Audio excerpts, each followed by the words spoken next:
بسم اللہ الرحمن الرحیم۔ السلام علیکم۔ ہمارے چینل مزمل وائس آفیشیل میں خوش آمدید۔ شاداب کی ماں برسوں سے بستر مرگ پر پڑی گھٹ گھٹ کر مر رہی تھی اور وہ پیروں کے پاس بیٹھی اس کے لیے دعا کر رہی تھی۔ کاش خدا! اتنے میں اس کی ماں نے شاداب کو اپنی جانب مخاطب کرتے ہوئے کہا، بیٹا شاداب، اب میں زندگی کی آخری گھڑی گن رہی ہوں، اب میرا کیا لینا دینا، لیکن اس آخری لمحے میں ایک بات میں تجھے کہہ رہی ہوں، اسے میری آخری خواہش کی طرح مان کر اس پر عمل کرنا۔ بیٹا شاداب، ایک عورت کے 4 روپ ہوتے ہیں۔ بیٹی اس کا پہلا روپ ہوتا ہے، دوسرا بہن، تیسرا بیوی اور چوتھا روپ ماں جیسا ہوتا ہے۔ اور ان 4 روپ میں جب ایک عورت پوری اترتی ہے اور یہ 4 خوبیاں ان میں موجود ہوتی ہیں، تب جا کر وہ ایک مکمل عورت بنتی ہے۔ جس عورت میں ان 4 صفات میں سے کسی ایک کی بھی کمی رہ جاتی ہے تو وہ کہیں کی بھی نہیں رہتی۔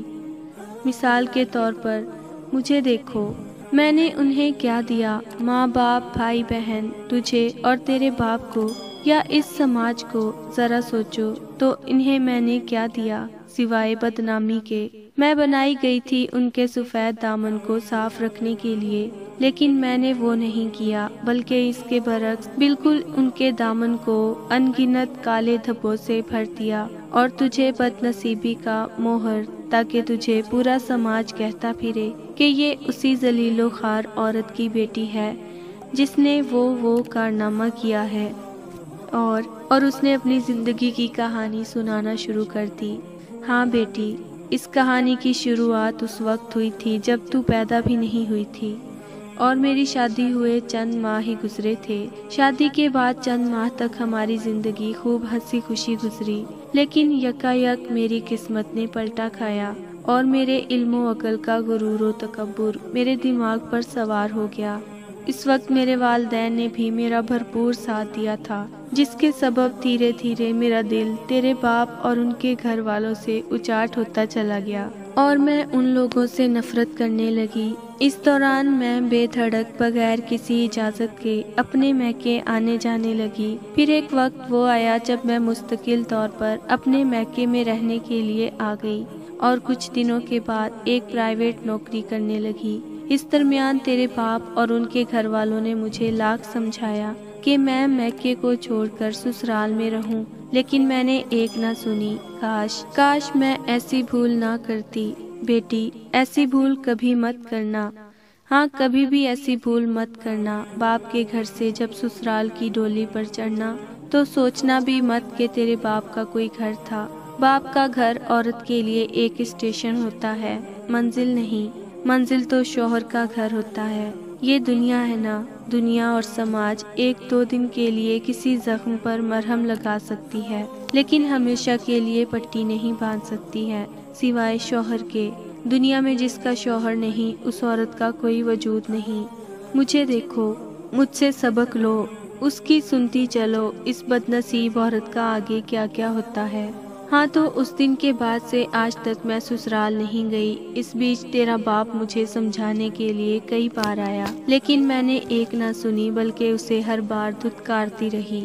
وہ شخص نوکری کرتا تھا اور آج بھی نوکری کرتا ہے۔ جب بھی وہ ہفتہ مہینہ میں گھر آتا تو مجھے سمجھانے، منانے اور اپنے گھر لے جانے کے لیے ضرور آ جاتا تھا، لیکن تھک ہار کر ایک دن وہ ایسا گیا کہ پھر دوبارہ اس نے اس دروازے کا منہ نہ دیکھا۔ وہ شخص شریف تھا، مولوی جیسا آدمی، بلاک میں کام کرنے والا۔ اس کے گھر والے بھی بہت شریف تھے، تبھی تو وہ مجھے اجتماع میں بیاہ کر اپنے گھر لے گئے تھے۔ ان کے گھر والے بھی لالچی نہیں تھے، بس ایک شخص تھا بدمعاش، لالچی، سازشی، اور وہ اس کی روٹی کھاتا تھا۔ تیرے باپ کا چچا، اس کی آنکھ بلی جیسی تھی اور چیچک کا داغ اس کے چہرے کو خوفناک بنانے میں کافی مددگار تھا۔ ہاں، تو میں اسی شخص کی سازش کا شکار ہو گئی۔ اس نے اسی سازش میں وہ کارنامہ انجام دیا کہ میں خوابوں میں بھی نہیں سوچ سکتی تھی۔ جب میں یہاں رہنے لگی تو اس کے چند ہی دنوں کے بعد تیری دادی کی طبیعت خراب ہو گئی اور سبھی لوگ ان کے علاج میں لگ گئے، لیکن میں انہیں ایک بار بھی دیکھنے نہیں گئی۔ ان کی حالت ایسی خراب ہوئی کہ لاکھ علاج کے باوجود وہ دوبارہ صحت یاب نہ ہوئی۔ وہ لوگ انہیں کہاں کہاں نہ لے گئے مگر وہ لوٹ کر گھر نہیں آئی۔ دہلی کی مٹی انہیں اپنے دامن میں سمیٹ لے گئی اور تیرے باپ اور ان کے گھر والے خالی ہاتھ گھر لوٹ آئے۔ چند لوگوں کے علاوہ کسی نے ان کا منہ تک نہیں دیکھا۔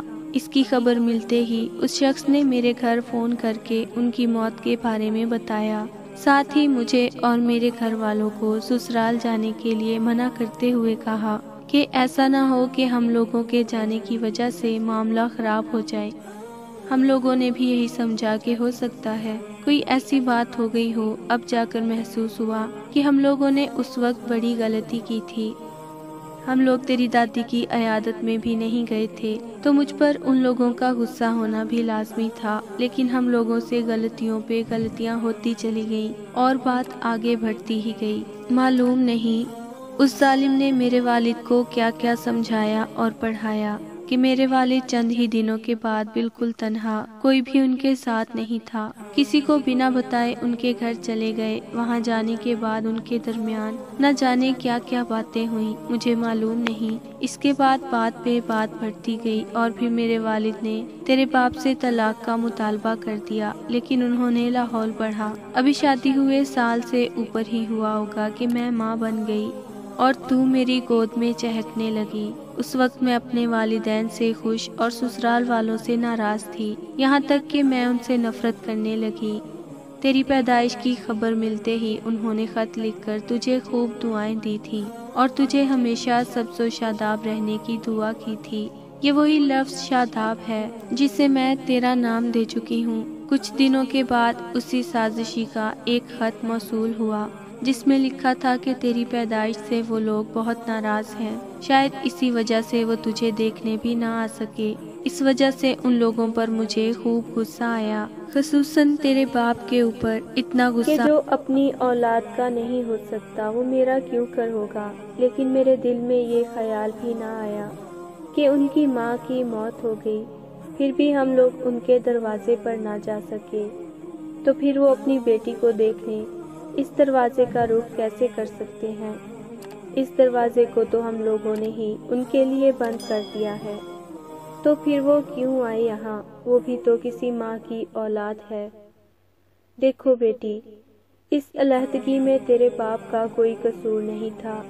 میں ان سے نفرت کرتی تھی، لیکن وہ ہم لوگوں کے لیے تڑپتے رہے اور میں انہیں ہمیشہ تڑپاتی رہی۔ وہ کئی بار تجھے دیکھنے آئے، لیکن میں تم دونوں کے درمیان رکاوٹ کی دیوار بنی رہی۔ جانتی ہو وہ گڑیا جسے تو ہمیشہ ڈھونڈتی پھرتی ہو، یہ اس بد نصیب شخص کی ایک نشانی ہے۔ اس دن وہ ڈھیر سارے کھلونے لے کر آئے تھے اور نکڑ والے ماما کے ذریعے انہوں نے تیرے لیے بھیجا تھا اور تجھے دیکھنے کی خواہش کا اظہار کیا تھا۔ اس وقت وہ نکڑ پر تیرا انتظار کر رہے تھے۔ میں وہاں جا پہنچی اور سارے کھلونوں کو ان کے منہ پر دے مارا اور انہیں اپنے پیروں سے رون دیا، لیکن وہ چپ چاپ اسے دیکھتے رہے، ایک بات بھی نہیں بولے، چپ چاپ سب کچھ سنتے رہے اور میرے سامنے ہی وہاں سے وہ اٹھ کر چلے گئے، پھر دوبارہ ادھر کا رخ نہ کیا۔ کاش میں ان کی اس خاموشی کو سمجھنے کی کوشش کرتی تو ایسا کبھی نہ ہوتا۔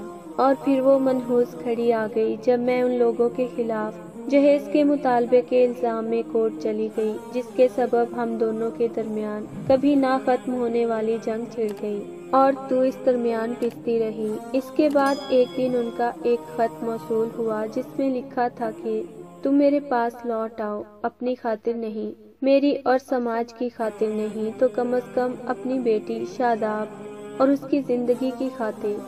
تم اب بھی لوٹ سکتی ہو، ابھی کچھ نہیں بگڑا ہے۔ اس کے بعد کیا ہو سکتا ہے میں کہہ نہیں سکتا۔ تم لوٹ آؤ، نہیں تو تمہیں بہت پچھتانا ہوگا اور اس دن کوئی بھی کام نہیں آئے گا، یہاں تک کہ تیرے ہم سفر بھی نہیں۔